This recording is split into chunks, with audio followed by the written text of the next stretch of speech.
Bent, New Mexico, a place where nothing is meant to burn but the desert sun.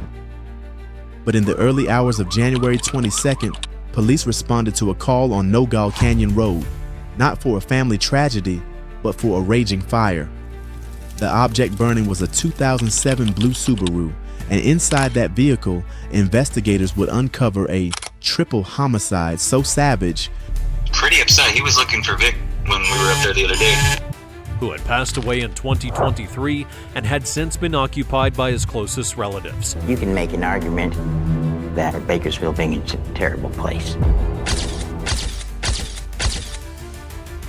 It would shake the quiet of Otero County to its core.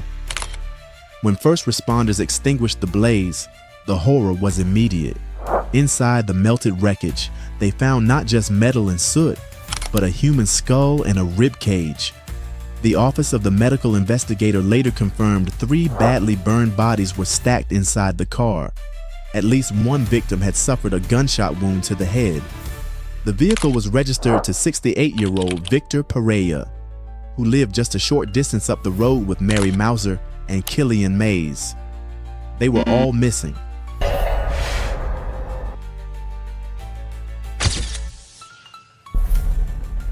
The scene wasn't just a discovery, it was a clear attempt to destroy evidence, with police quickly identifying gasoline as a chemical accelerant. But the killer or killers had already made a crucial mistake days earlier.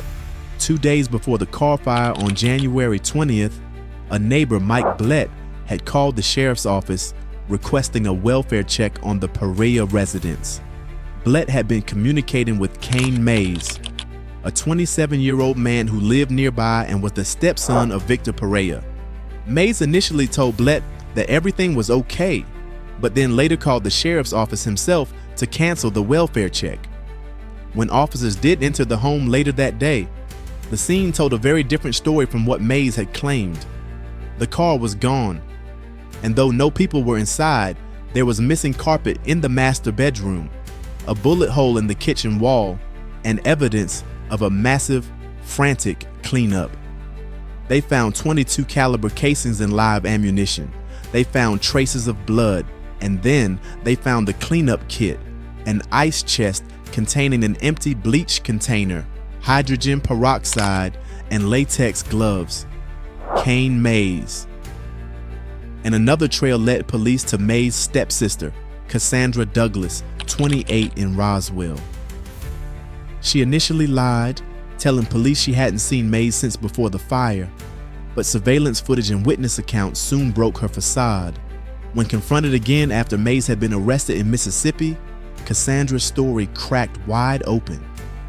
In a horrifying confession, Douglas told police that she had gone to the victim's home with Mays on January 16th. She claimed she saw the bodies of Perea, Mauser, and Killian Mays already wrapped up in sleeping bags and trash bags. Killian Mays told her he had found them dead and needed to get rid of the bodies because his DNA was all over the scene. Douglas didn't run. Instead, she helped. She helped Mays clean up the blood. She helped him load the bodies into Victor Perea's blue Subaru. And then, the ultimate act of desperation. They drove the vehicle up Nogal Canyon Road, flipped it over using a pipe, doused it in gasoline, and set it on fire. The bloody clothing and cleaning supplies were later found hidden in a septic tank on the property. Killian Mays and Cassandra Douglas, step-siblings, bound not by family loyalty, but by the shared guilt of a triple murder and a failed attempt at erasure. Both Killian Mays and Cassandra Douglas were charged with 3 counts of first-degree murder.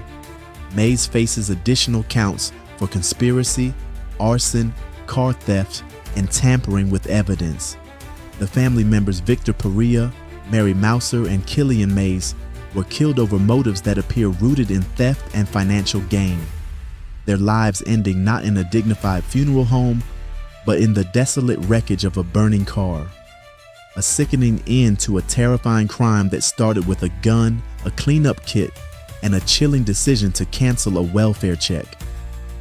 What are your thoughts on this devastating series of events? Subscribe now. Stay tuned for more murder, motive, and mayhem.